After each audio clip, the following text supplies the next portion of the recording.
መስቀሉ ሰላምን አደረገ ይላልና በእውነት ከምንፈራው ከምናየው ሁሉ መከራ እንዲሰውረን የአምላካችን ቅዱስ ፈቃዱ ይሁን። እንዲቀበር አዘዙና ይህ መስቀሉን ደግሞ ከኢየሩሳሌም ወጣ አድርጎ እንዲቀበር አደረጉ፣ አስቆፍረው ይላል። እሱ ብቻ አይደለም፣ የልባቸው አልደረሰም። በእውነት የከተማው ቆሻሻ በአጠቃላይ እዛ ላይ የማትጥል ትቀጣለህ የሚል አዋጅ ታወጀ ይላል። ከባድ ነው በእውነት። ያ የከተማ አጠቃላይ ቆሻሻ ለብዙ ዘመናት እዛ ጋር እየተደፋ እንደ ተራራ ሆነ ይላል። እንደ ተራራ ሆነ ይላል። ስለዚህ በእውነት እግዚአብሔር አምላካችን ዕለቱ ሲደርስ እግዚአብሔር ሲፈቅድ ምክንያት ይፈልጋልና መስቀሉ የሚገኝበትን ደግሞ የተመረጠች እሌኒ ንግሥት የምትባለዋን አስገኘ ይላል። እግዚአብሔር አምላካችን እንደ እሌኒ ሰላም የሚያመጣ ለሀገሯ ለሃይማኖቷ የምትቆረቆር እግዚአብሔር አምላካችን ያብዛልን። አዎ እሷ ሰላም ይነሳት ነበር፣ የመስቀሉ ነገር ተቀብሮ እንቅልፍ ይነሳት ነበር አለ። ስለዚህ ይቺ እሌኒ ንግሥት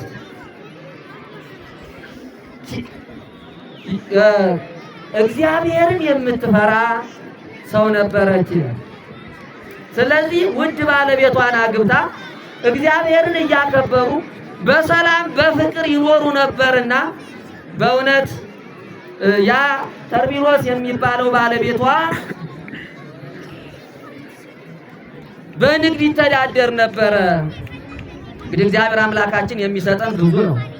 የእግዚአብሔር ጸጋዎች ብዙ ስለሆነ የእግዚአብሔር ስጦታዎች ብዙ ስለሆነ ለነሱ በንግድ እንዲተዳደሩ ሰጣቸው ይላል። በእውነት እግዚአብሔር ስጦታው ብዙ ነውና እግዚአብሔር አምላካችን ለእያንዳንዳችን ሰላሙን ያድለን።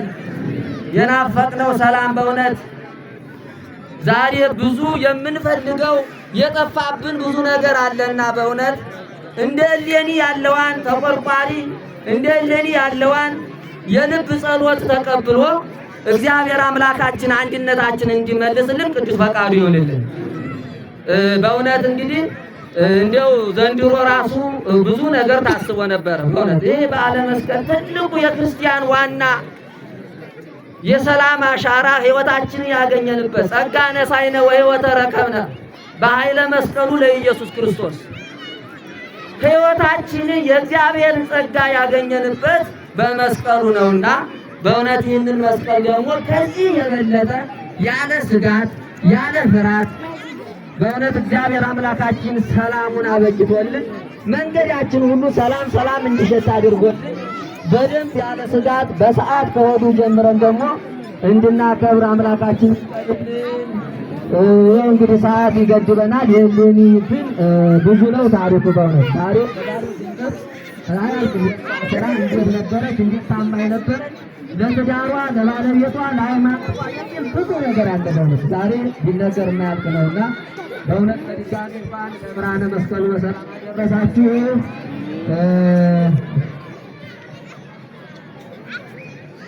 እንደ ቀንጨት ስሟን ብቻ ነው የሰማነው። እንደ ቢያጥርም እንኳን የተወሰነ ገለጽ ይበል ነው። እሺ አመሰግናለሁ። ስለዚህ በእውነት ያ በነጋዴ ይተዳደር ነበርና ወደ ስራው ሲሄድ በትንሽ ቀናት እንኳን ሲሄድ በእውነት በሰላም አምጣልኝ ከመጸለይ ከማሰብ በስተቀር በእውነት እሌኒ ለትዳሯ የተማመነች ስለሆነች ከቤቷም ፍንቅች እናችን ነበረች። ስለዚህ ሰንበት ብሎ ሲመጣ በእውነት በፍቅር ገና ከወዲያ ትረከብና በሰላም ይኖሩ ነበረ። ከዕለታት አንድ ቀን ግን በራቅ ባለ ቦታ ለብዙ ጊዜ ሊነግድ ሄደና ከዛ ከንግዱ ዓለም ሲመለሱ በእውነት እግዚአብሔር አምላካችን የሚሳነው ነገር የለም። ይህንን ወደብ ይህንን የሚያስፈራ ነገር ሁሉ ጠብቆ ተንከባክቦ በሰላም አደረሰን አለ አንዱ ጓደኛ። ነገር ግን እግዚአብሔር አምላካችን በሰላም ጠብቆ አድርሶናል። ግን እንደ ሚስቶቻችን ሌላ ሳይለምዱ ብናገኛቸው የበለጠ መልካም ነው አለ ይላል። እኔ አለ ተርቢኖስ የቅድስት እሌኒ ባለቤት ይተማመኑ ያምንባት ስለነበረ በፍጹም እኔ አልጠራጠራትም ማለት በእውነት ነው። ትዳር ማለት በሁሉ ነገር ሁሉ ማመን ያስፈልጋል ማለት ነው እንጂ ከባድ ነው ማለት ነውና እኔ አልጠራጠርም ሲለው አንዱ ጓደኛው እንዴ አንተ ባለቤት ከማን ትመጣለች እንዴ እኔ እስቲ አሁን እንደው ለመሰለጥ ቀደም ብዬ ሄጄ የሆነ ነገር ባመጣ ለምዳይወጫኝ እስክመጣ ምን ታመጣለህ የሚል ጥያቄ ያቀረባል። ከባድ ነው ማለት ዛሬ የብዙዎች ትዳራችን እኮ ነው እንዴ በጥናት ብቻ አይደለም እሱ ይፈተው ባልዋልታ በጥርጣሬ በሌላ ነገር ዝም ብሎ ነውና በእውነት ከእሌኒ ብዙ ነገር እንማራለን። ስለዚህ በፍጹም እኔ አታረገውም የኔ ባለቤት በል ምን ትሰጠኛለህ? ይህንን ያመጣሁትን ንብረት በሙሉ እስከነ ትርፉ እሰጥሃለሁ፣ አንተም ካሳፈረችልኝ ባለቤቴ ያንተን ትሰጠኛለህ በል ተባብለው ተወራረዱ ይላልና ቀደም ብሎ ሄዶ ሰራተኛዋን እሌኒን የምትባሏን እፈልጋለሁ ላነጋግር ብሎ ሰው ይፈልግሻል በያት ብሎ ላካት ይላል። ስለዚህ ሰራተኛዋ ሄዳ ቅድስት እሌኒ ሆይ ሰው ይፈልግሻል። እንዴ አንቺ ከመቼ ወዲህ ነው እኔ ሰው አነጋግሬ የማውቅ እረፊ ብላ አሳፍራ መለሰቻት። ስለዚህ ተንኮለኛ ነውና በእውነት አያፍም። ተንኮለኛ ምን ጊዜ ቢሆን በዚህ ብታሸንፉት በዚህ ደግሞ ይመጣል። ስለዚህ ገንዘብ በእውነት ፈጣሪን ያሸጠ ነውና አንቺ ብዙ ገንዘብ ሰጥሻለሁ እባክሽ ሁለት ብቻ ነገር ናቸው ሽቱ ሰላም ናችሁ? እንዴት ናችሁ? እግዚአብሔር ይመስገን።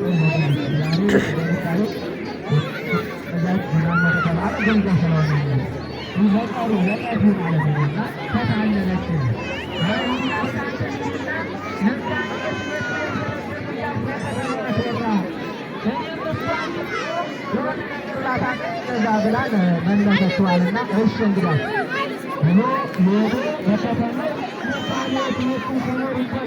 ሀገር የንሰረገቱ ለመሳሰራ ምሳሌ